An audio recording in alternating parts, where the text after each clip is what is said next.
All right. Thank you for joining us on this Thursday weekend preview edition. Once again, the boys are back. It's UFC 272, Dominic, the biggest grudge match in a while. Yeah, recent memory. Especially friends turned enemies. Yeah. Hopefully this is not something we're going to watch and maybe see a little bit of us in far down the road, right? Yeah, right.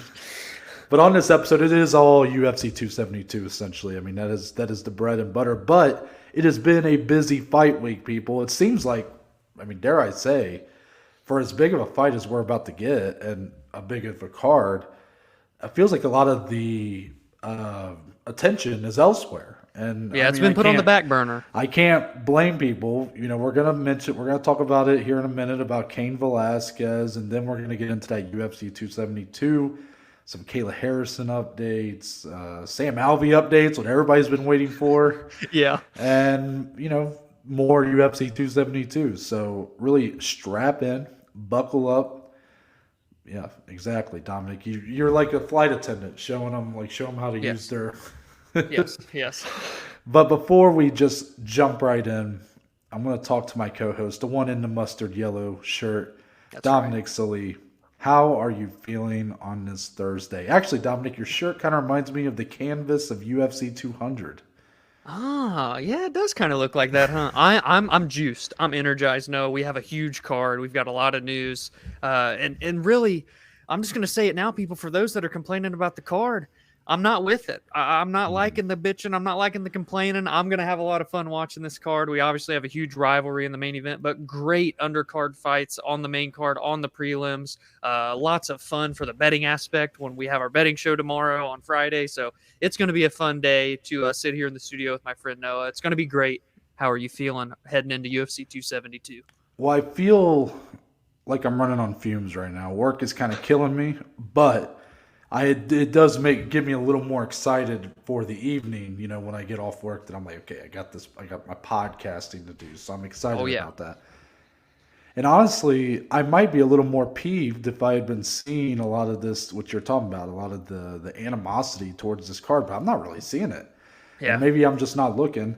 Again, I told you off recording, like I pretty much went to bed at like 8 p.m. last night, didn't wake up till 8 a.m. or 7:30 Yeah. in the morning. Again, I get off work at 5. That's not a lot of time to really catch up on the world. So I basically was just not a person for a day. So I've been trying to catch up, but I don't get great reception at work. And obviously, I've I'm noticed that. working. I'm working. Obviously, I Yes, right. never on my phone. But because of that, I feel like I've missed a lot of the shit talk, and I've seen a little bit with the co-main event. We'll talk about that, but all in all, I'm here. I'm excited. Yeah. So before we get into UFC 272, we're going to start with a pretty heavy topic, and Yes. it's Cain Velasquez. He's been kind of the one dominating the headlines this week. To be honest, we're not going to have a whole lot to say here, but we do just kind of want to put it out there for now. So Cain Velasquez was arrested, I believe, Monday. Is that correct, Dominic? Monday? I think so. It was Monday or Tuesday, but Okay, yes. so he was arrested, charged with attempted murder, premeditated murder, weapon charges. Basically, details right now are pretty scarce. There's a lot that's probably going to come out about this, but Cain Velasquez apparently was in some sort of chase of a vehicle with 3 passengers, or 1 driver, 2 passengers, I should say. At some point in this chase, Cain rammed the back of their car, shot at the vehicle, did not hit the intended target, hit the stepfather of that target. And then a lot of the other stuff going on. Apparently 3 days ago, the individual that he was intending to shoot was a man who is now being charged with molestation of a individual in Cain Velasquez's family who is under the age of 14 years old. We don't know what relation it is to Cain as of now. There's been suggestions of who it might be, but we're not going to really touch on that. But Cain Velasquez did not shoot the intended target. He hit the stepfather, who is not, I guess, no life-threatening injuries or anything. But Dominic, this is pretty fucking nuts. I mean, it's crazy.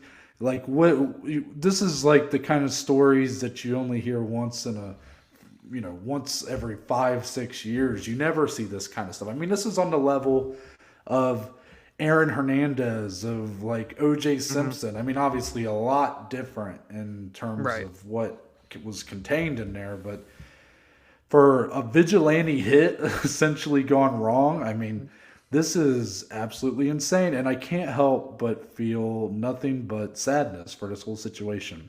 Yeah. Regardless of what comes out or, whatever. Like Cain Velasquez, you don't have to agree with the motives or the method, I guess, of dealing with what's going on, and we don't even know if it's true or not. No day in court yet, but if you were a father or even just as a human being, it's hard not to look at it if everything is to be taken at face value and say, man, I get it.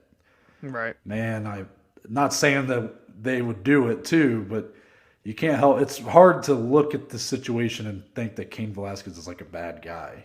But, Dominic, it's just very sad because this is probably going to fuck up his life for a while, his family. I mean, who knows what's going to happen. And it's really a shame.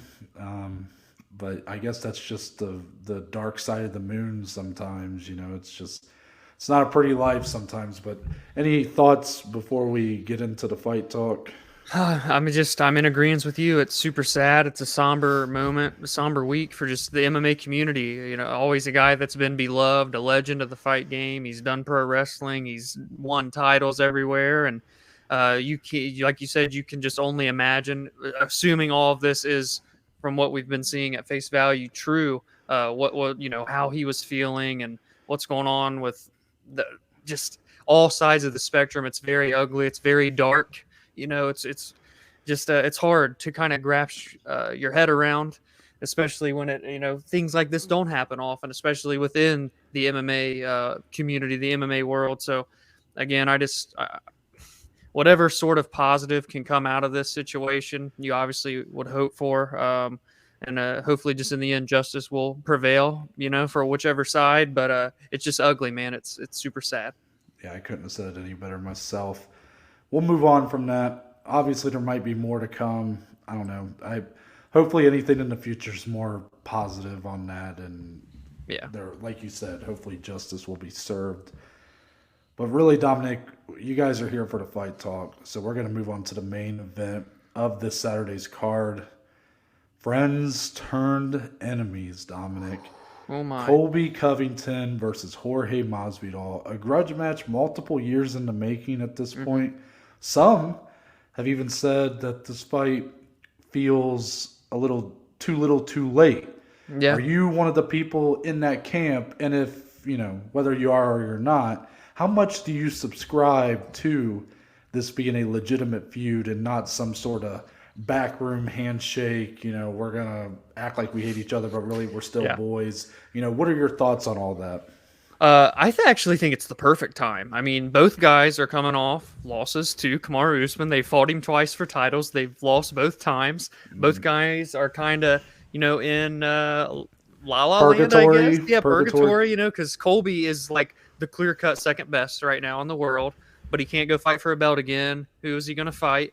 Jorge Masvidal, kind of in the same way. He's obviously bumped back a few spots in the rankings, but if you're looking at big fights to make for 170 pounds, this is the biggest fight you can make right here. So I understand. I think it's great timing for both guys at this point in their career. It's a money fight for both. So I'm down 100% for the timing. And as you say, for the storyline, I have seen both sides, right? To me personally, it feels real. I mean, from everything that's being showed in the embedded, in the media day to day, we're recording this on Wednesday, on the countdown episode, there's like legitimate animosity. That's the right word, right? Animosity, hatred, just disgust with one another. The storylines of how they're saying Colby didn't pay one of his coaches and Jorge, or this is all going back to their ATT days. And then it kind of just started there, and it's just gotten worse and worse and worse over the years with their title fights and all this stuff going on in the division. So it's the perfect accumulation of events to meet right here head on.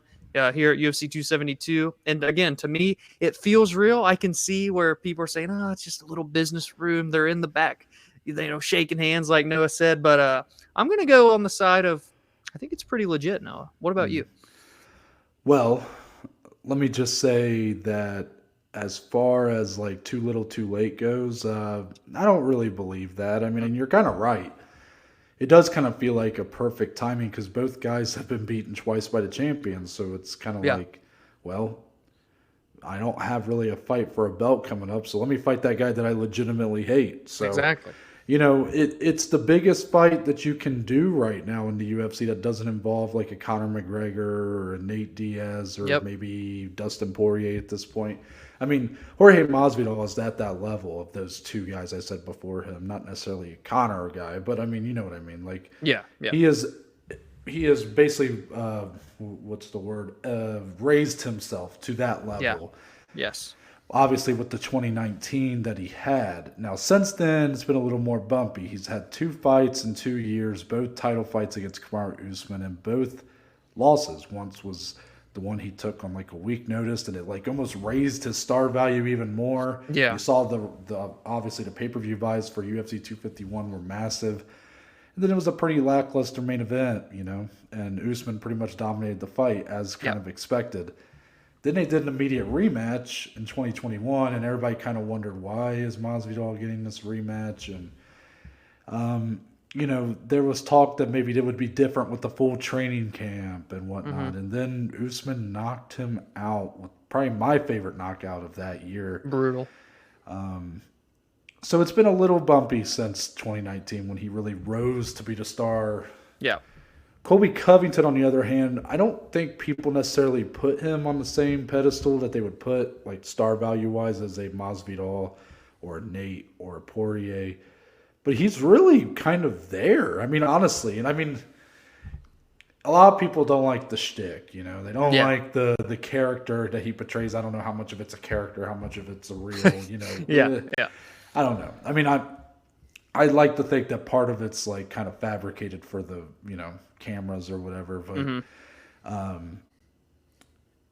I'm not necessarily like a fan of the shtick. I mean, I'm not walking around going, yes, please give me more models on screen with you that definitely were paid to be there with and, Bang energy drinks. And you got like the MAGA hat and all the American flag stuff. I mean, that's fine. Like, hey, I ain't making a political statement there. I'm just saying, like, I'm not going to pretend like I'm just, like, loving every second when he's... I mean, it's a little cringe sometimes, know? It's like saying I love Henry Cejudo for the king of cringe stuff. It's just not really the case. Yeah. But I can't deny that it's kind of worked. Like, there was a lot of talk early on about if this was working for him, if he was really doing anything for his career. Even MMA On Point made a pretty... big video breaking that down, and they kind of came to the conclusion it hadn't really worked. But this was back when we were working at the Gardenland, Dom. This was summer 2018. A while back. I mean, look at how far he's really came since then. The first title fight with Kamaru Usman, and really that feud really feels like a big deal at this point. Like, that second fight felt pretty big. It did. And a lot of that is thanks to Colby Covington. I mean, he is the heel. He's the bad guy, right? And of the two. And, that all started, this whole thing started with the feud with Tyron Woodley. That was the fight that was too little too late. Yes, for sure. But here with Masvidal, since Colby has now really elevated himself, but he's kind of, like you said, he lost that second fight. So there's really no title for him to go after right now. So it's like, well, what's next? We'll go after the BMF, a.k.a. you're also former best friend or friend. I don't know how. They were boys. I would go best friend. Yeah. And as far as like, do I really believe that the hatred is real? Look, guys, me and Dominic, our backgrounds in the WWE pro wrestling. Right. We were raised on it. We were love a good literally storyline. Taught from a kid to buy into the theatrics. Hell yeah.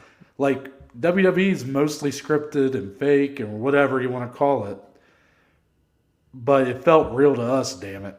And once we got older, we started to become aware Yeah. that not everything we were seeing was real, we didn't really care because we were able to just kind of get lost in it, you know? Yes. Yes. And while we might be too old now to really watch today's product of pro wrestling, we became fans of real fighting. And Yes. even though real fighting may not have, you know, the clear cut characters and storylines that you get in pro wrestling, sometimes you get the makings like this, friends turn enemies, and it feels like a storyline. So I don't know if it's real or not, but I'm gonna buy into it as if it is. I mean, I Yeah. have no problem doing that. I get Yeah. it. Not everybody has the same background as us, but to me, I don't really care if it's fake or not. Like, they're selling a fight at worst, and if at best they legitimately hate each other and it's all legit and it still does well for the pay-per-view.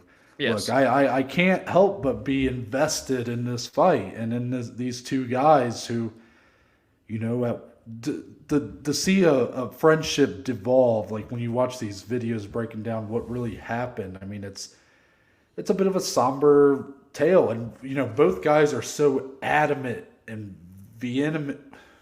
Think of the word. They're so adamantly opposite of one another in every facet of this story that it almost Yep. becomes clear that, like, all right, well, one of you is not telling the truth. Yes. But, Yes. you know, and that just makes me more interested in it. So I think that this fight has the buildup of a really big fight feel, and with no title on the line, that's huge for the UFC. But the question, Dominic, do you believe that this fight will really deliver once they step inside the octagon? Because so many want to believe right now, and even the odds Mm-hmm. sort of tell you that Colby Covington is a big favorite. And I think the majority opinion is that he's just going to wrestle Masvidal for 5 rounds and win a decision. Are you sort of leaning that way, or do you think that this is going to be a much more exciting fight than maybe some of the negative fans are saying right now? I think it has the potential to be pretty exciting. I mean, we've seen Colby be okay with a stand-up war. Just see both of his title fights with Kamaru Usman. But again, when you're going up against Jorge Masvidal, this dude's got legit, one-shot power, and as we know, Kamaru does too. But Colby was willing to take that risk, so I could see it. But in my head, ultimately, I do foresee, Colby's going to want to grapple. He's going to want to wrestle. Really stretch this out. That's what he said he wants to do. He said he wants to drown Jorge, essentially, make this miserable for him. Jorge, on the other hand, wants to keep this fight standing, wants to baptize him, as he likes to say. He said he wants Colby to be leaving on a stretcher. So there is that small glimmer of, like, we could really be in for, like, this could be a banger. But the more realistic side of me does think it's one way or another. Colby, grapple fest, maybe get a finish, but late into the fight. Or Masvidal comes out and gets a big finish. That's kind of how I'm seeing in terms of like the two spectrums. Okay, that's a fair assessment. I definitely could see either one of those. I feel like the styles are so contrasting that I'm not really expecting like a fight of the year here. Yeah. And really, we shouldn't put that kind of expectations on it. I mean, No. the fight is delivering in the build-up. If it doesn't come to fruition in the octagon, that sucks. But I mean, still, what a build-up, right? Right. But the way I kind of see it right now, I don't think it's going to be a one-sided fight. I really don't. And here's kind of why. Jorge Masvidal was a guy who in 2019 had one of the craziest, most interesting runs I've ever seen. Ever, Obviously. Yeah, his run when he knocked out Darren Till, and then when we at B-Dubs watched what is still to this day the moment that has like just, it feels like a moment that changed me when he knocked out Ben Askren in 5 seconds. I mean, that felt like a religious experience, a holy experience watching that live. Feeling like I just saw a massive earth-shattering moment live. Yeah. Yes. And then the fight at Madison Square Garden with Nate Diaz, I get it. The fight kind of got stopped a little short of what people were hoping for. Masvidal dominated that fight. And yeah, his performance was fantastic. it capped off an incredible 2019. And I get it. Since then, back-to-back losses to Usman. But let's be clear, Kamaru Usman is the best fighter in the UFC. Yes. just because Masvidal has lost twice to him since then does not mean that he's not who we thought he was in 2019. I agree. I get it. He's a couple years older. I understand that maybe some of the 5-second knockout or, the doctor stoppage, maybe there's a little bit of luck in how high, Masvidal's star power rose. But Jorge Masvidal was before 2019 and today an elite level welterweight in this division. Yeah, I think a lot of people actually underestimate his skill set, Yes, I completely agree. I think he's going to have an advantage in the striking here. I think that's pretty clear. Obviously, Colby's going to have the wrestling advantage, and you're going to see that battle play out. I do think Colby Covington will get takedowns. He's too he's relentless. Yes, thank you. I'm struggling to find words. You're good. He's too relentless to not get those takedowns, in my opinion. Yeah. More so than even Kamaru was in the first fight with Jorge. But I also think Jorge's going to find an ability to get up. Something that he did not do. Or stuff some, too, maybe. Yes, stuff. He has really good takedown defense. Yeah. Again, I feel like a lot of people are looking at that first Kamaru fight without understanding the context of the 5 days notice and all that. And the fact that Jorge did show some really good takedown defense there. And good striking defense, which Colby loves to set up his takedowns with the peppering of shots up against the fence. Jorge is going to be really good at defending that, at least in portions of this fight. So I think you're going to get some back and forth. I think it's going to be one of those fights where, depending on how long it goes, let's say it goes 5 rounds. Let's say it goes to a decision. I think it'll be pretty clear who won and pretty clear who won each round, but it'll be a 48-47 type decision. Mm-hmm. While if it goes 4 rounds and there's a finish, obviously the finish means someone won. But I just feel like each round is going to have a clear winner. There's going to be a clear, Colby's going to get the takedown or Jorge's going to kind of wobble him, hurt him on the feet. So I think this will be a much better fight than maybe a lot of people are hoping for. And maybe that is a bit of, maybe that's just me hoping for the best here. But I just don't really quite see it playing out the way that everybody's kind of expecting. I think Jorge has more left than that at this point. Yeah, you're not anticipating a one-sided just beat down from either If it guy. was, it would say more about Colby, to be honest. Yeah. It would say more about him. But for, obviously I feel like people's bigger takeaways, I kind of fear for that because I feel like people are just going to shit all over Jorge if that happens. But it would say more about how elite Colby is at this point. Yeah, it's an exciting fight, man. When, like you said, when you add the storylines into it, it just makes it that much more intriguing. Yeah. So now for the co-main event, we did have some shakeup going on since we were last on recording. Just a little. So Rafael squared is not happening again. Rafael Fiziev being able to work out his visa issue, but on his travel to the United States for this fight, he unfortunately contracted COVID-19, and he's got it pretty bad. I'm pretty sure he said he's actually sick from it. So we hope the best for him and his recovery, but this is kind of forced a scramble to who's going to replace Fiziev in this fight. And let me just tell you, there was people coming out from every... I've never seen so many people want to fight so bad. It's the most I've seen that's not involving Conor McGregor. So, 100%. Literally, I mean, a guy that I knew from 10 years ago came out of nowhere and was like, I will fight Rafael dos Anjos. I'm like, I haven't seen you in 10 years, my old neighbor. It just felt like everybody was coming out of the woodwork saying, I'll fight RDA. You had names like Tony Ferguson being thrown around. Islam Makhachev, the winner of last weekend's main event. But the UFC ended up going with Renato Moicano, who is unranked.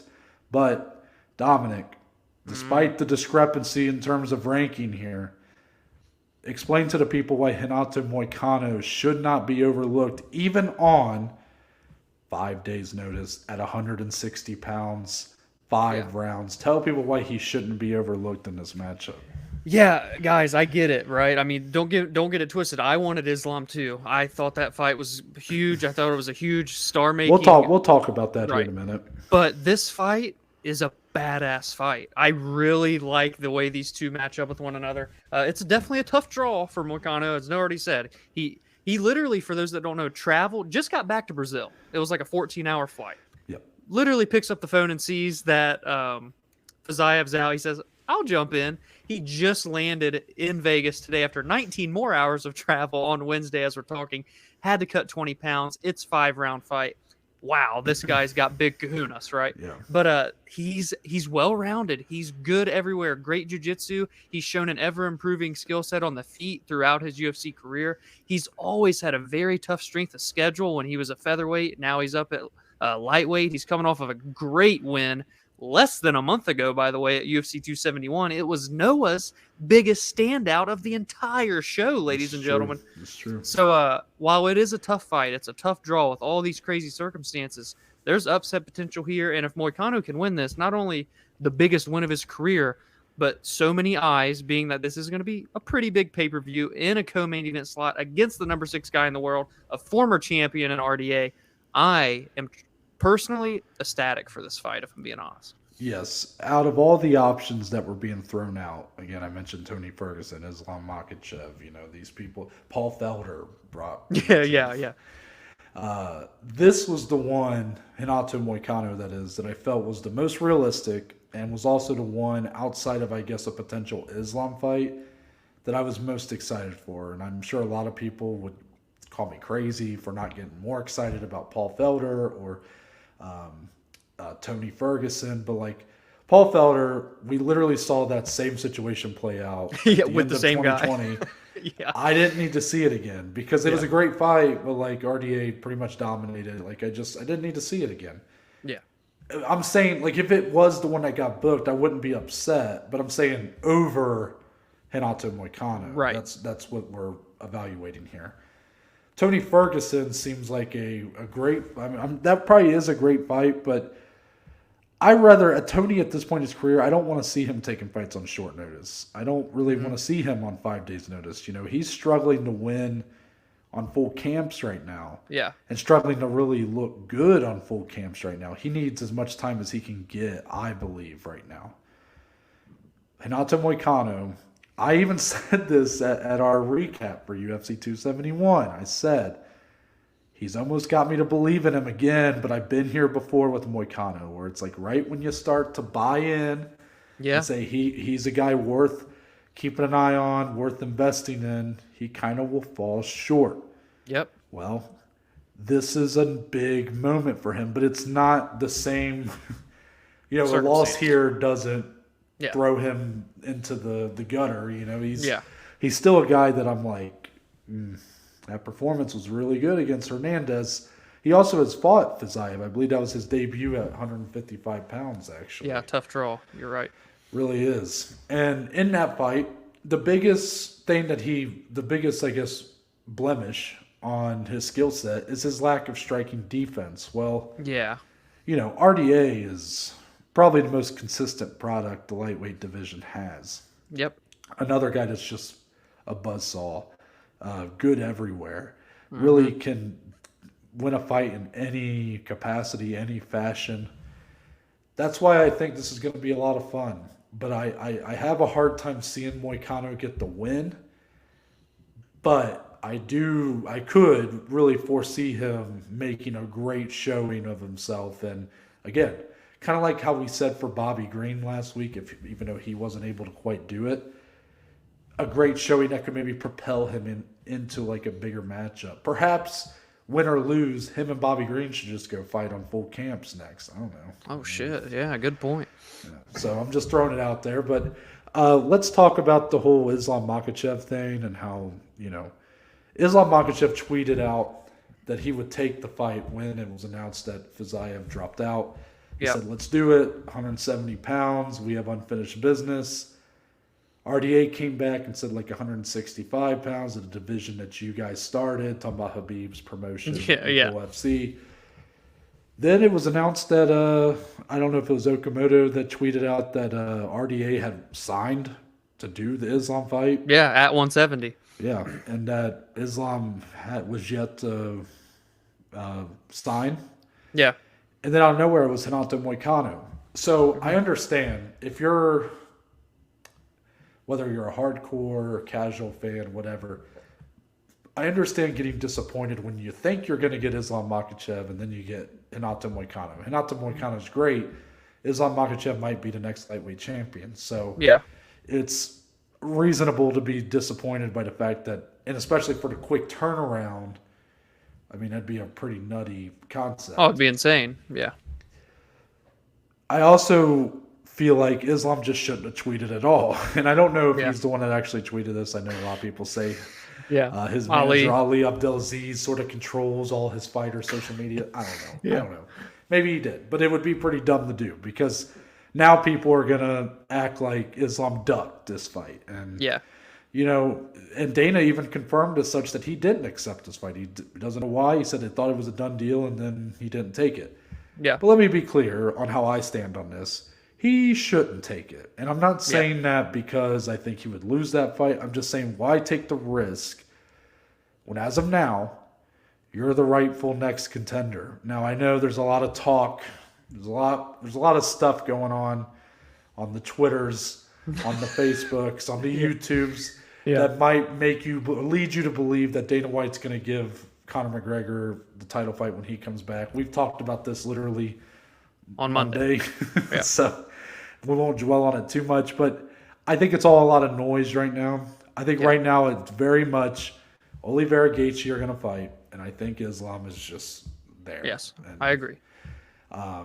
for him to take this fight with RDA on such short notice, it would be the positives that could come out of that by winning, I don't think outweigh the potential negatives to losing that fight. Great way of putting it. And don't get me wrong, I wanted to see it. I was all game. I'm like, look, if he wants to be a gangster, I mean, here we go.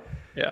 But now that I can reflect on where we were yesterday or 2 days ago, and I can say that there really wasn't much reason for him to take it at all. He just shouldn't have said anything to begin with. Right.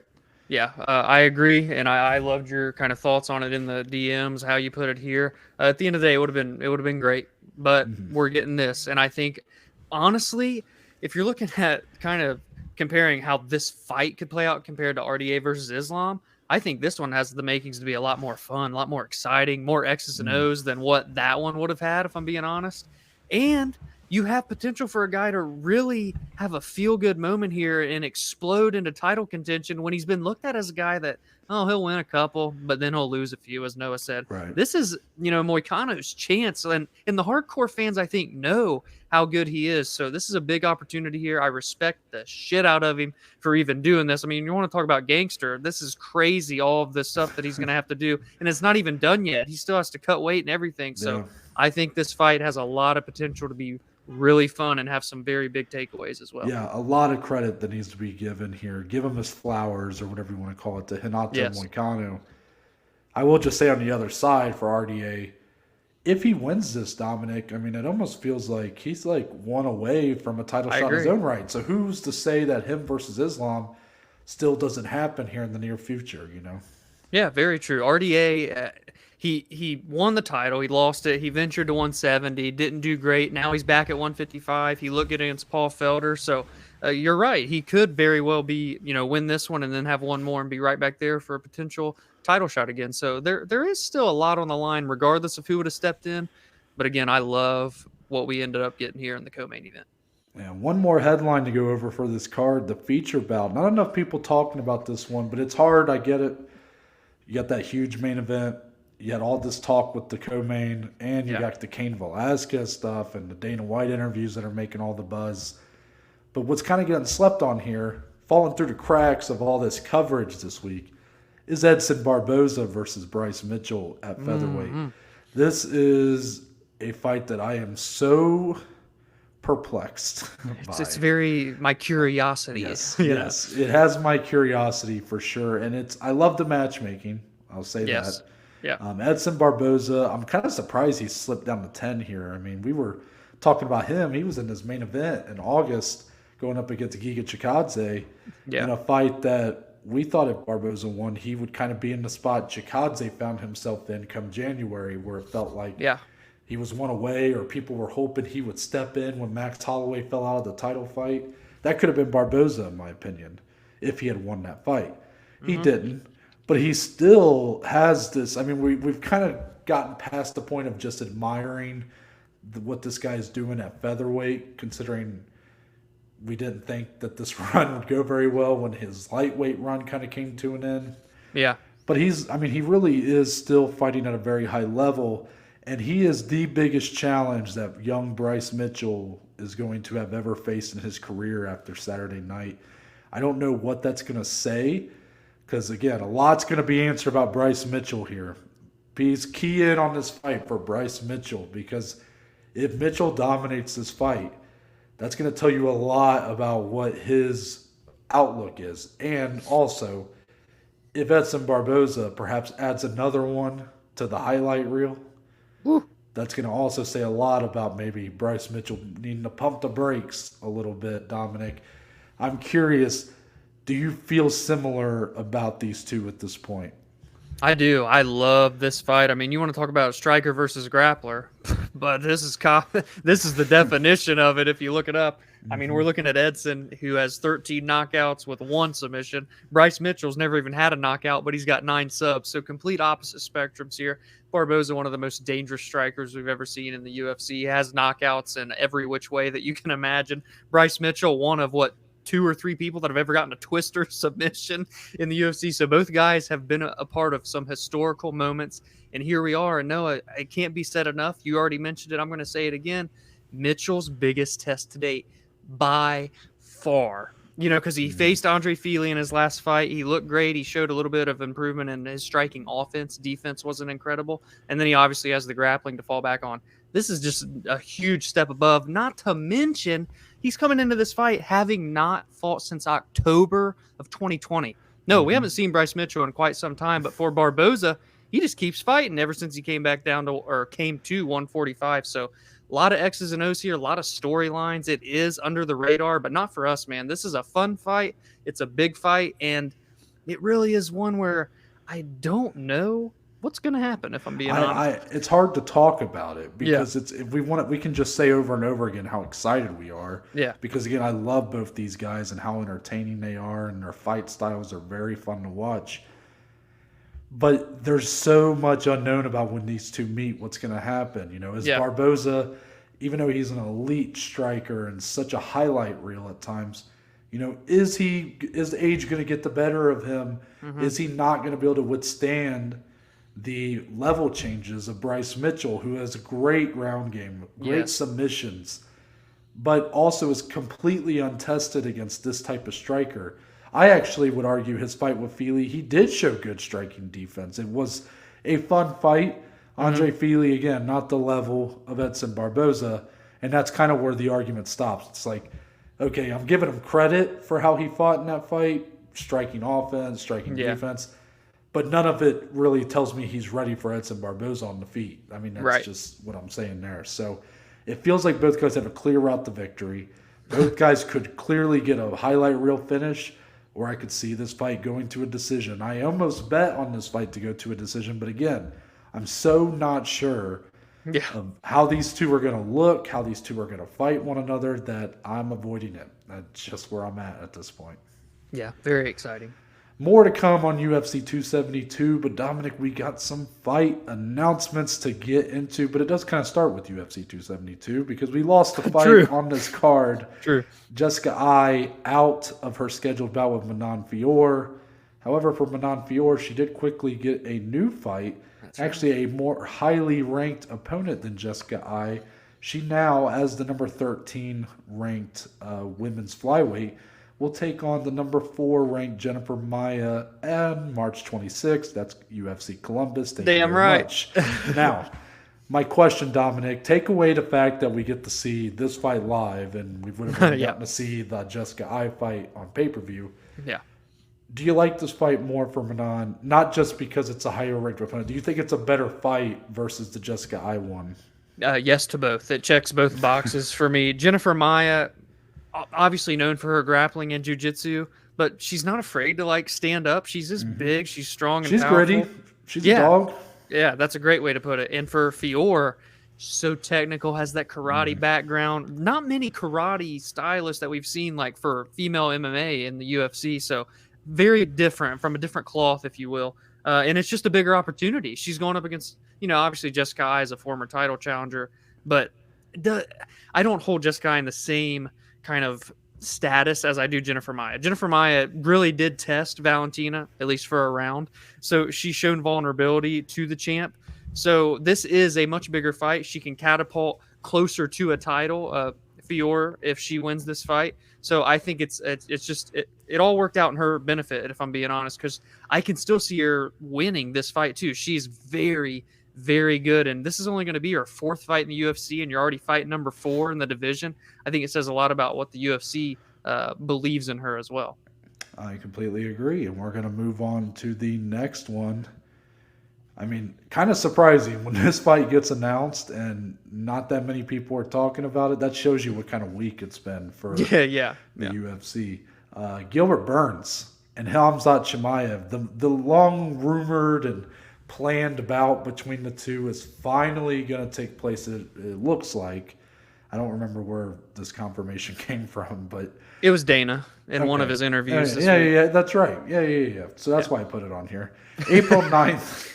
UFC 273, that is coming up here very shortly. A fight that took a long time to come together. No shit. We're gonna see it take place. I mean, I feel like we've talked about this fight a lot, but seriously, Dominic, this feels like the guy that's going to be next for the winner of Kamaru Usman, Leon Edwards, which has still not been booked yet. But again, if Dana's word is to be believed, I don't know if it is, but let you talk now. Yeah, I mean, cue the LeBron, meme where he's saying it's about damn time when he won the ring. It's about damn time. It's about damn time. Because we've been here in this fight. We've talked about, guessing the odds for this fight on a round table. I mean, this has been going on and on for what feels like months.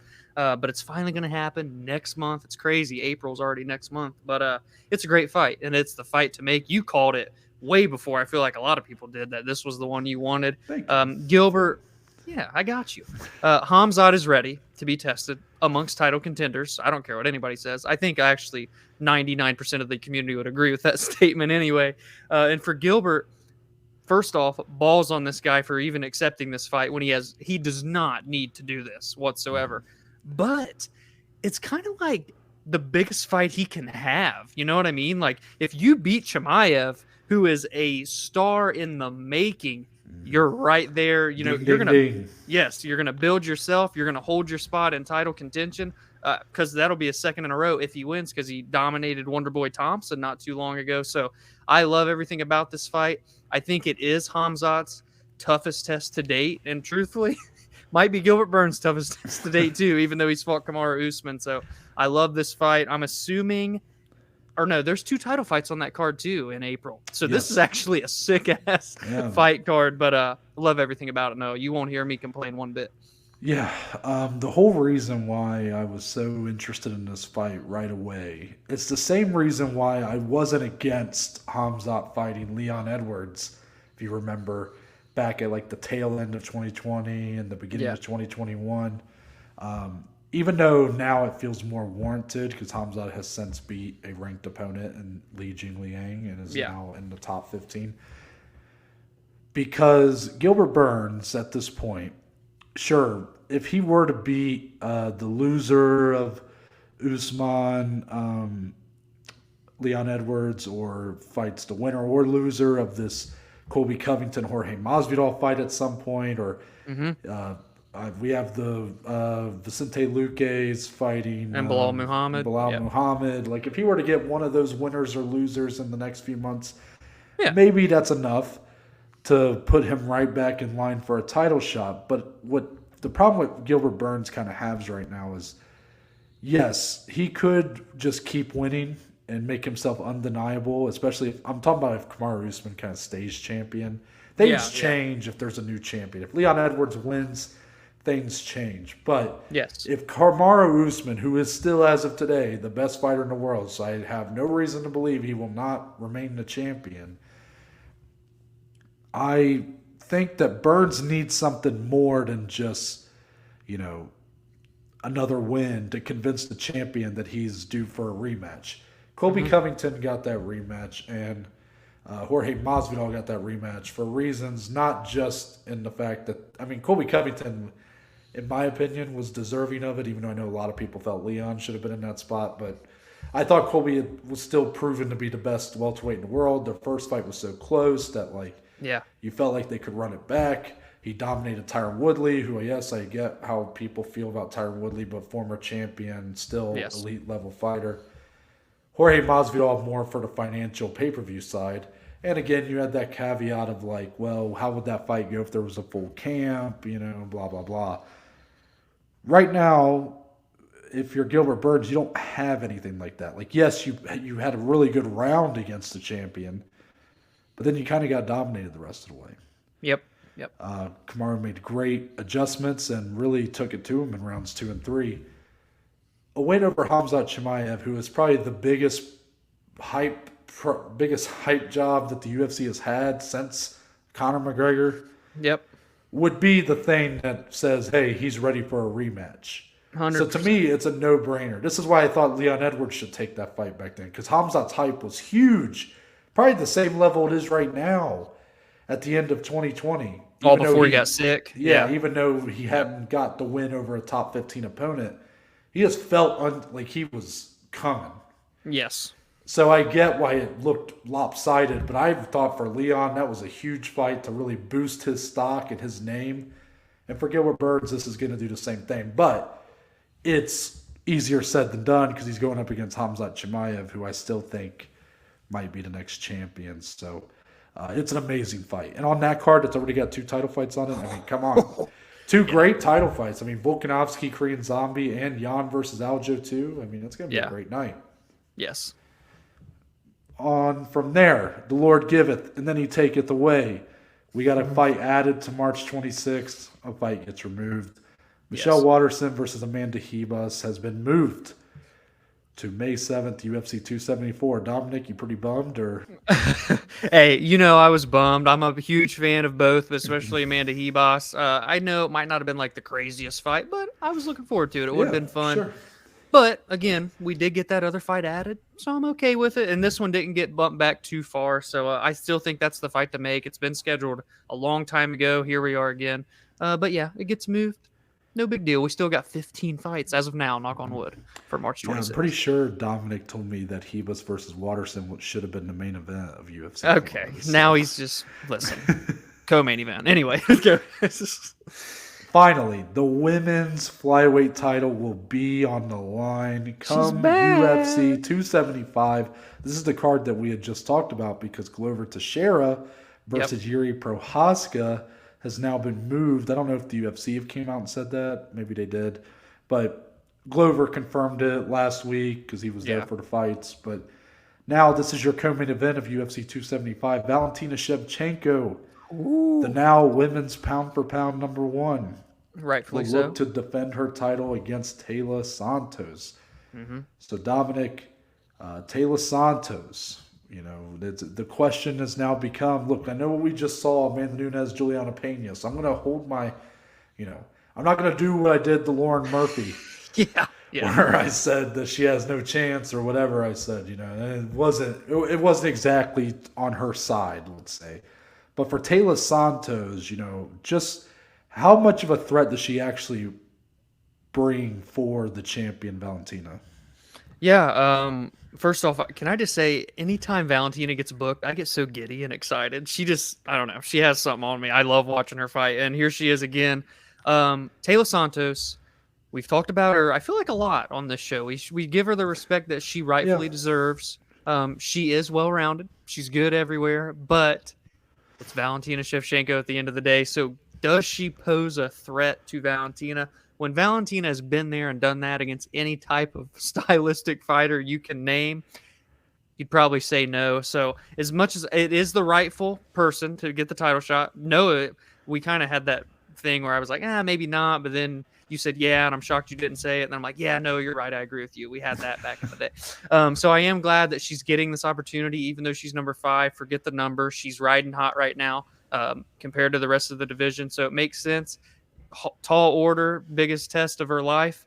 if she shocks the world, we just saw it happen more recently. So I'm not saying it's impossible, no.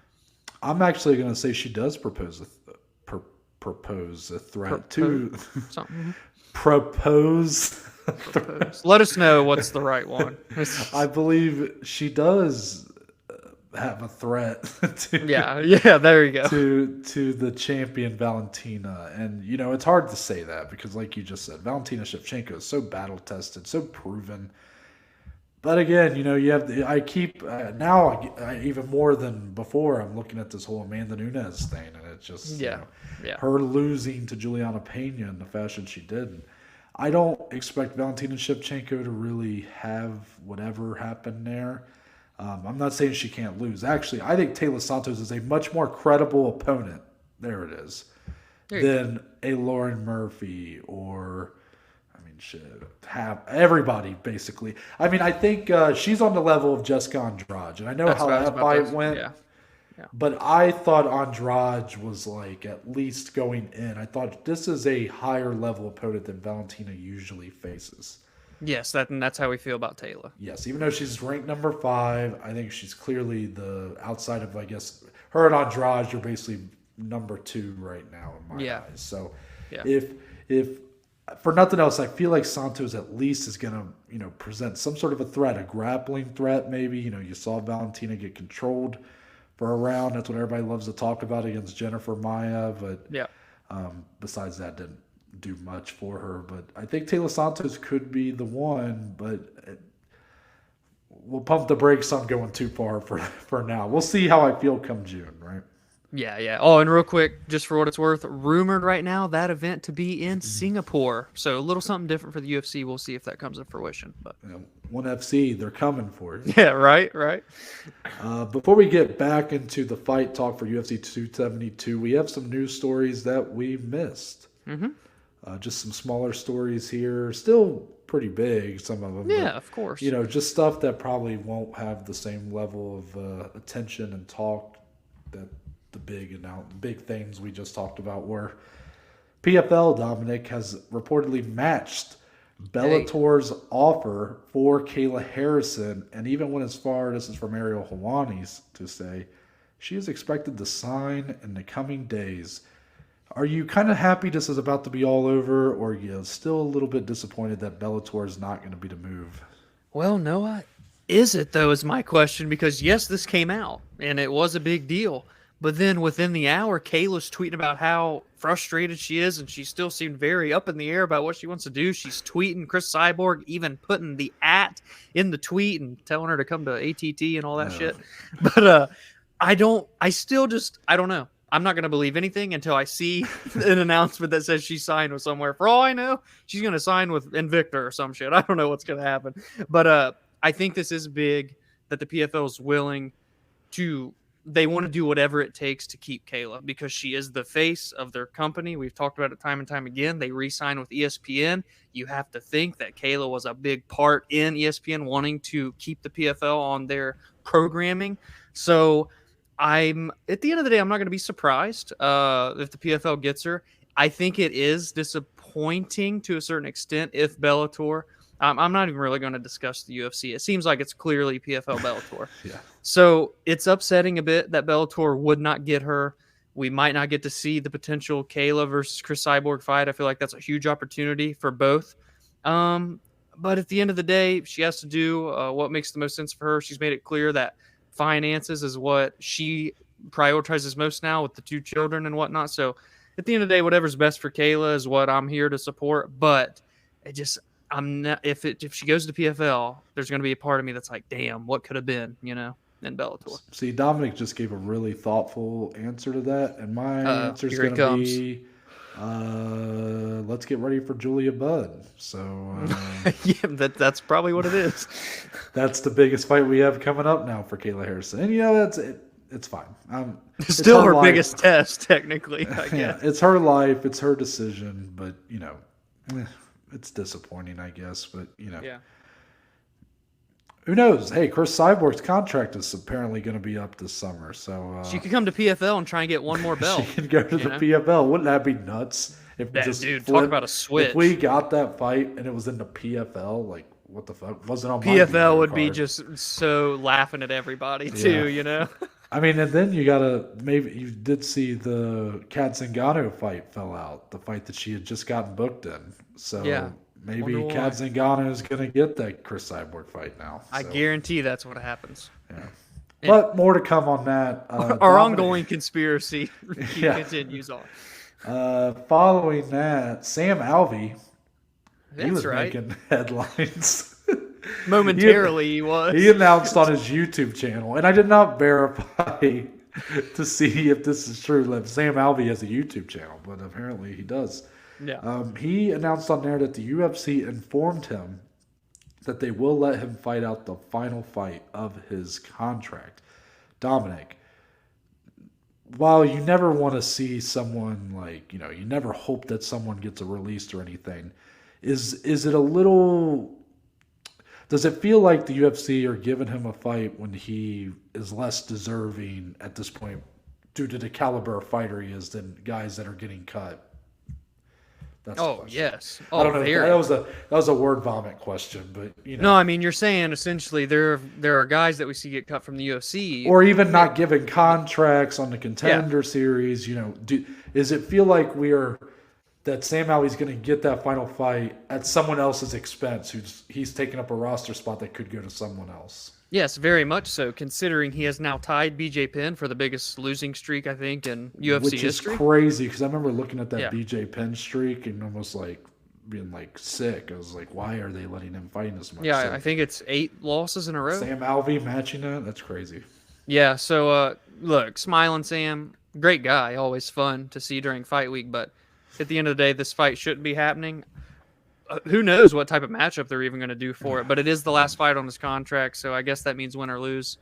That's going to be it for him. So I'm not trying to be mean. I'm not trying to slight the guy. I like Sam Alvey, but when it's coming at the expense of even potential younger talent, I mean, even like a guy like Kai Kamaka comes to mind off the rip, who was 2-2 or 2-3, but a really young guy that still has potential, and he gets cut.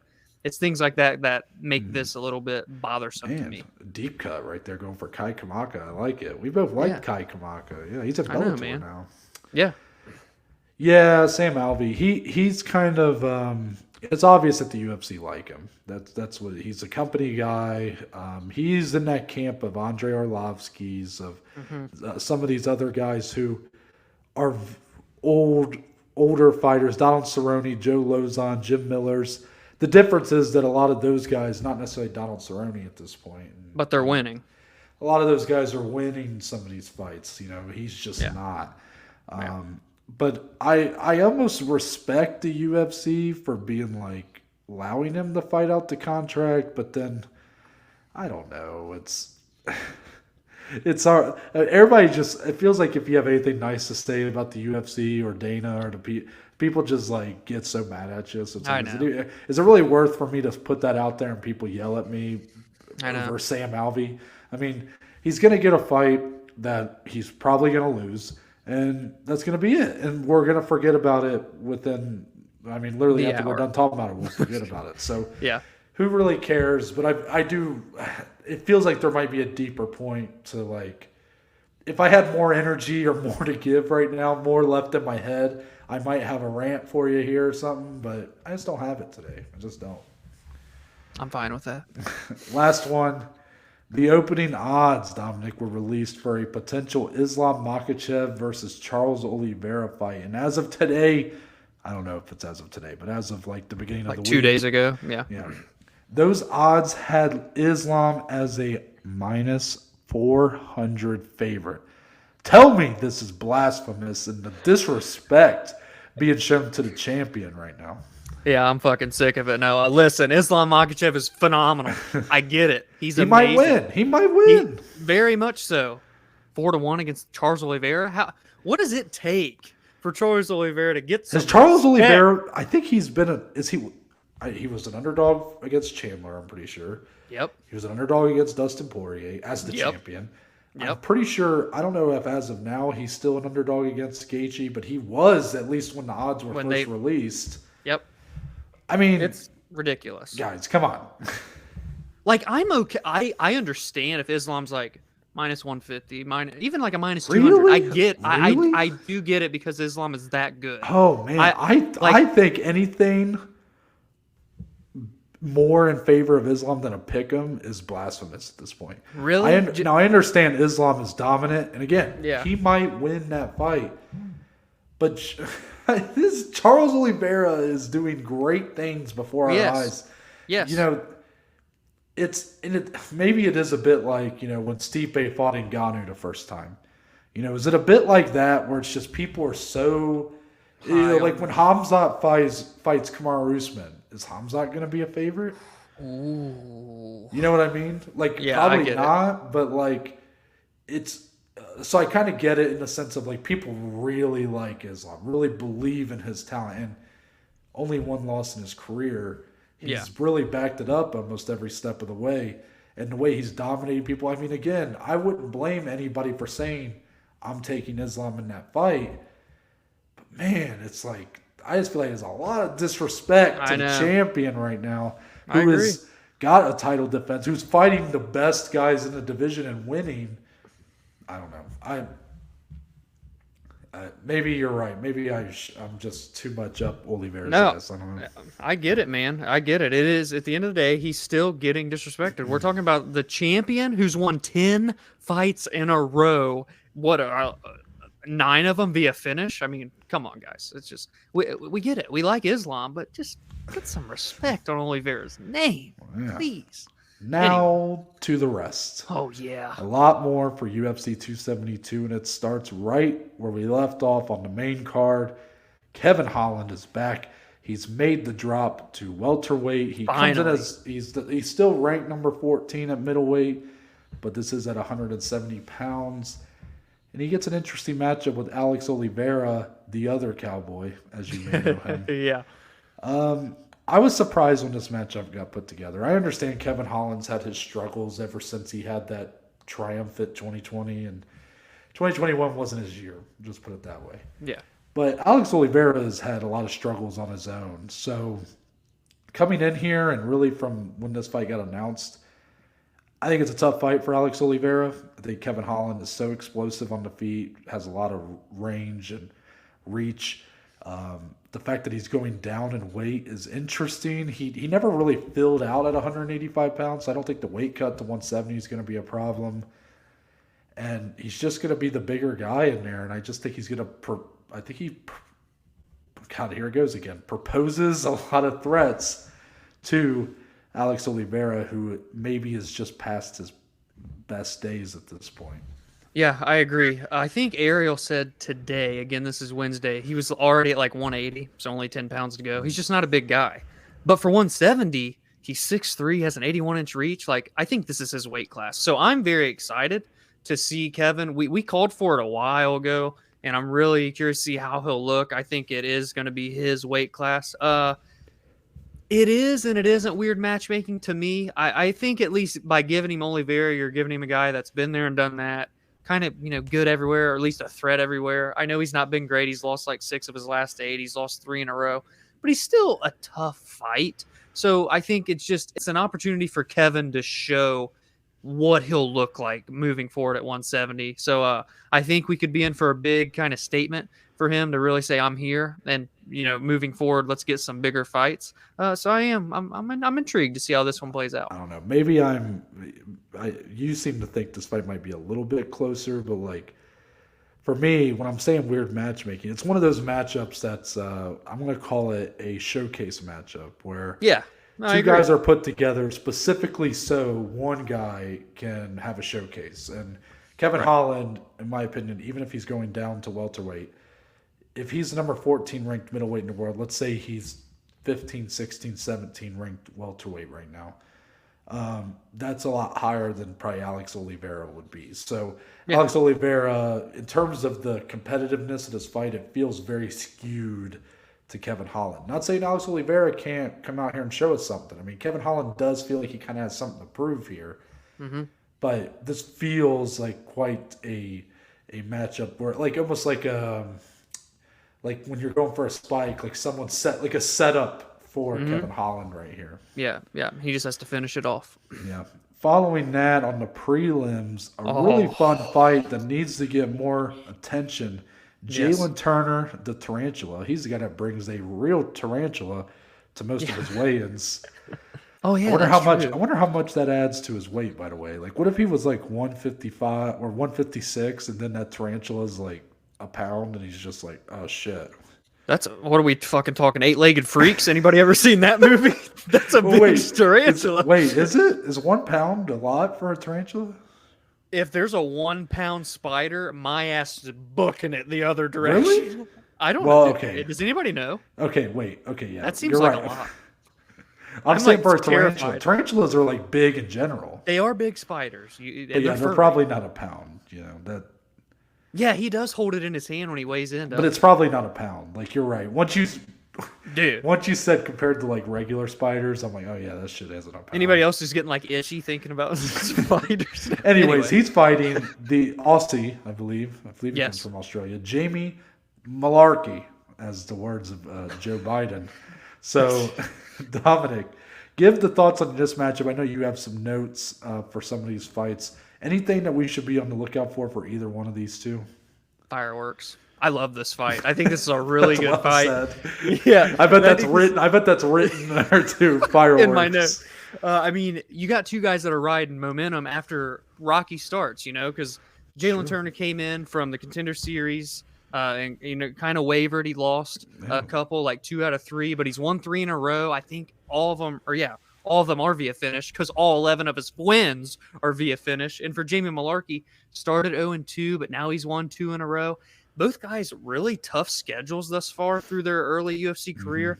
I think it's just two young, bright prospects, again, in the lightweight division, by the way. Jalen Turner, 6'3", has a 77-inch reach. He's very big for this weight class. I think this is going to be a really fun scrap. It is the prelim headliner above a potential title eliminator. I don't know how I feel about that, but still, in terms of like how this fight could play out, I get why they're wanting to kind of showcase this one. I think it's going to be really fun.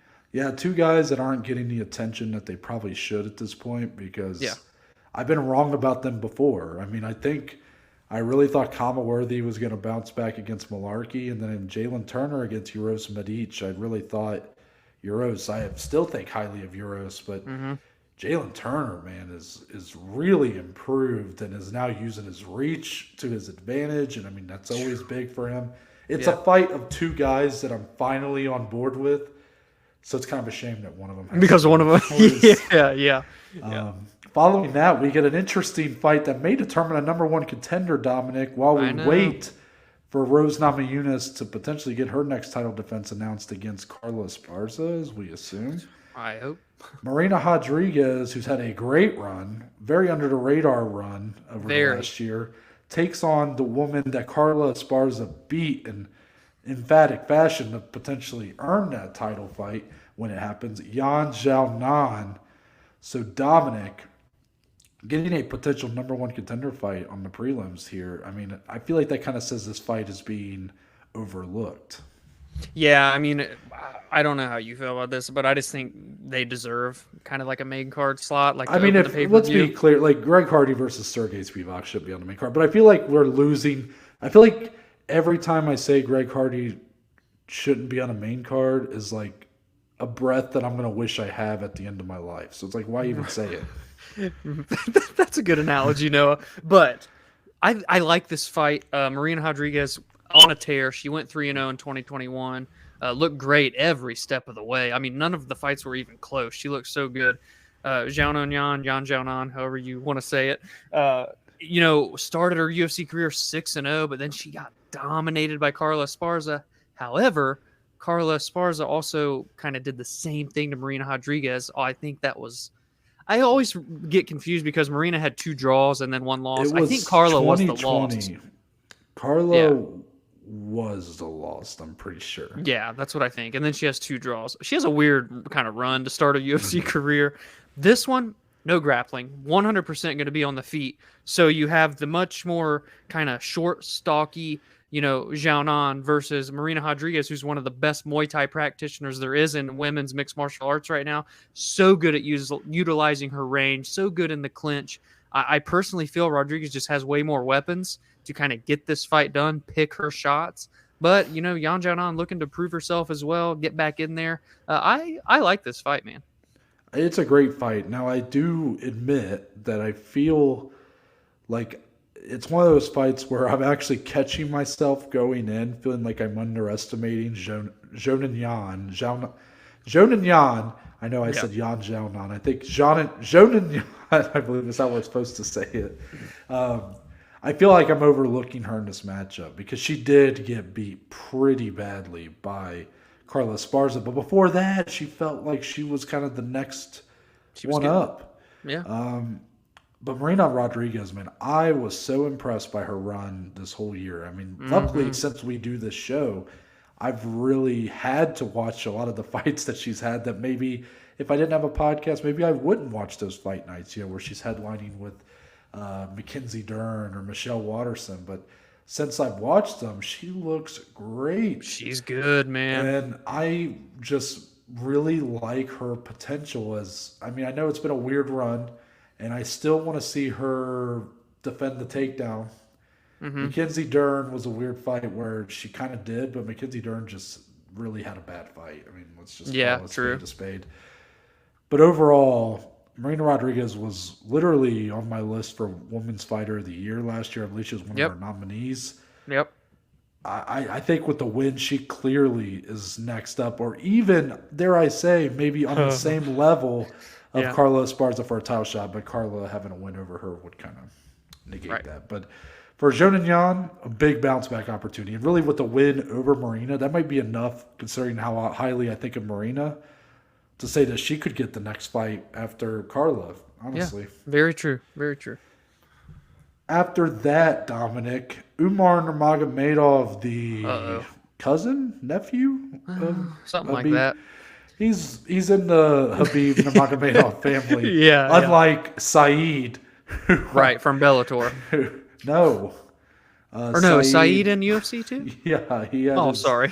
He fought on one of the cards earlier in the year, but Saeed is not related to Khabib, even though I thought that like the entire time I was watching that card. Every right to, Umar Nurmagomedov, though, related to Khabib, he is honestly a phenomenal grappler. Comes out of that Dagestani realm of just people that are bears. I mean, they're just human bears. Like, that's what they are. Yeah. And he is fighting Brian Kelleher in an interesting matchup, man. Brian Kelleher is like the perfect prelim fighter. I know. He is. He'll win some, he'll lose some, but really, man, he always just lays it all out there. And he never really gets dominated in fights. That's kind of the thing about him. Like, he'll lose fights, he'll win fights, but it's always close or competitive or fun to watch. Like, you never see him get dominated. And for a guy like Umar Nurmagomedov, I mean, dominance is kind of expected here. Yeah. I mean, he's the biggest favorite on the card. I think he's like a minus 675 right now, which is saying a lot against a veteran in Brian Boom Kelleher, who's been in there with a lot of good competition. I think this is going to be just kind of a dogfight, man. Grapple heavy.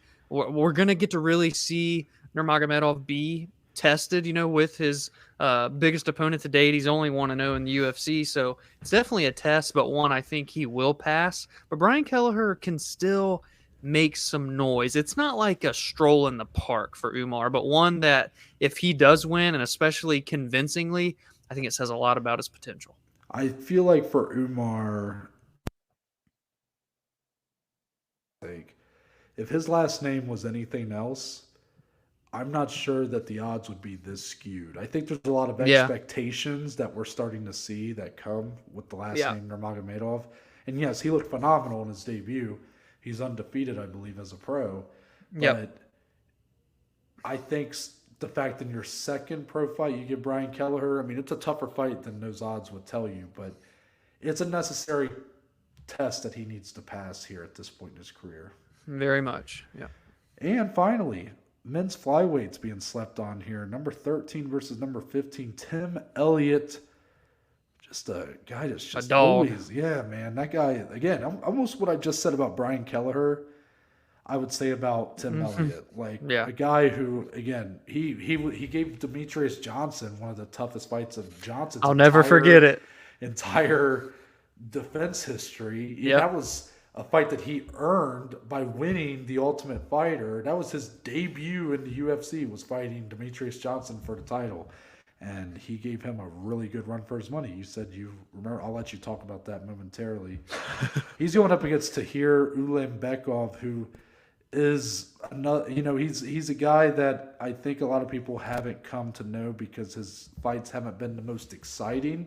Yeah. But a guy that doesn't make many mistakes. He's very composed, very clean fighter. Always comes in with a really solid game plan, and usually doesn't take many shots either. It's a tough fight for Tim Elliott, but like I was just saying, if you could say the same thing about Kelleher, a guy who never seems to get dominated in his fights.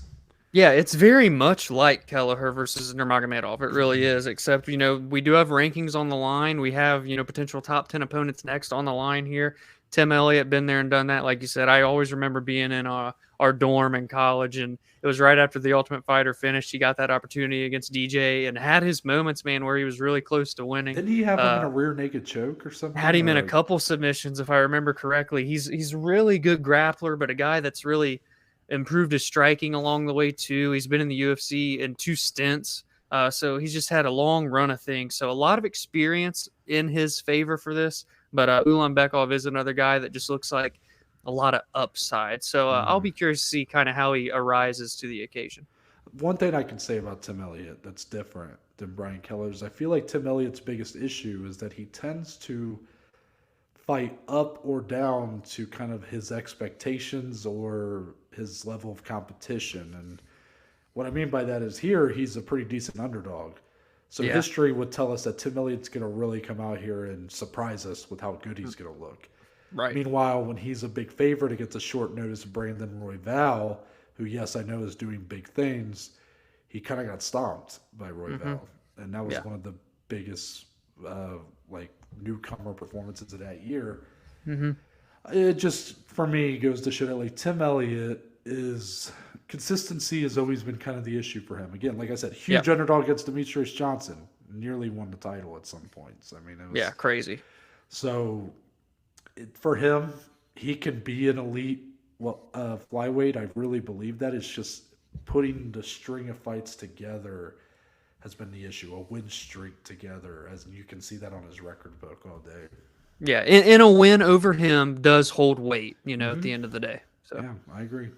Well, that's going to wrap it up for this weekend preview of UFC 272 mostly. Let us know your thoughts on all these fights we talked about, all the news stories going on. I mean, it's been a crazy week, people. It has been hectic. If you blink, you're missing something. Hopefully we about covered everything. I'm sure by the time that we get done recording and post it in the next 12 hours, something else is going to happen. And we're going to miss something. But that's the whole point of doing this on Thursday, so we don't miss anything. But, you can't. Tight gap. Outside of doing it live, this is the best you're going to get. Yes. So, again, let us know all your thoughts on everything just going on this week. Tell us which fight you're most excited for. What fight are we sleeping on for not including in this episode? We kind of forgot to do our outro as our intro, so we're going to do it here. As our outro. So, Dominic, tell the good people where they can find you on social media. Find me on Twitter, on Instagram, at DSlee14. More importantly, go follow, go engage, go interact with us, with the show on Twitter, on Instagram, at BAJ_MMA podcast. And as for me, you can find me on Twitter, Instagram, at NTBaker_. If you go to the link in my bio, it'll take you to a link tree, which presents you with a list of links to all the platforms the podcast is on, along with social media platforms. That includes, but is not limited to, the Twitter, the Instagram, the YouTube channel, and Spotify, Google, and Apple Podcasts. It's all on there. And there's a couple links for today's sponsor, Anchor. Shout out to Anchor. First, leaving a voice message. If you have any thoughts about anything in this episode, any questions you would like to ask your boys, you have up to 60 seconds. You can leave that voice message there. There's also a link if you'd like to become a supporter of the podcast. Any and all financial support is appreciated, and we'll go back to improving the quality of this podcast. That's it, Dominic. We're out. If you don't watch the betting show, we'll see you on Monday. Yes.